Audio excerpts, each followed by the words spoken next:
বিটিএসরা সবসময় আর্মিদের যেভাবে অনুপ্রাণিত করে। আমাদের আরএম সে বলেছিল, তুমি যদি সর্বোচ্চ চেষ্টা করো তবে তোমার পক্ষে কোনো কিছুই অসম্ভব নয়। সে আরো বলেছিল, কেউ কুৎসিত হয় না, আমরা শুধু বিচারমূলক সমাজে বাস করি। আমাদের জিন বলেছিল, তুমিই একমাত্র ব্যক্তি যাকে তোমার ভালোবাসা উচিত। সে আরো বলেছিল, যদি সঠিকভাবে বাঁচো তবে একবারই যথেষ্ট।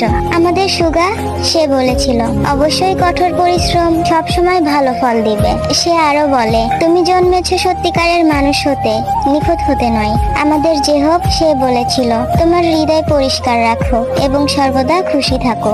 সে আরো বলে, ভয়ের উপর ভিত্তি করে কখনো সিদ্ধান্ত নিও না, সিদ্ধান্ত নাও আশঙ্কা ও সম্ভাবনার উপর ভিত্তি করে। আমাদের জিমিন সে বলে, সবার সাথে ভালো ব্যবহার করো, কিন্তু নিজের কথা কখনো ভুলে যেও না। সে আরো বলে, যে স্বপ্নটির পিছনে তুমি এতদিন ছুটে বেরিয়েছো সেটা তুমি কখনোই ছেড়ে দিও না। আমাদের গুড বয় ভি সে বলেছিল, নিজে গর্বিত না হওয়া পর্যন্ত থামবে না। সে আরো বলেছিল, ভুলে যাও কে তোমাকে কষ্ট দিয়েছে, কিন্তু সেই কষ্ট তোমাকে কি শিক্ষা দিয়েছে সেটা কখনোই ভুলে যেও না। আমাদের ছোট মেম্বার জংকুক সে বলেছিল, সফলতার ত্যাগ চাই এবং কঠোর পরিশ্রম তোমার ভাগ্য পরিবর্তন করতে পারে। আমাদের জংকুক আরো বলে, তুমি যদি দুঃখী না হও তবে কখনোই সুখের মর্ম বুঝবে না।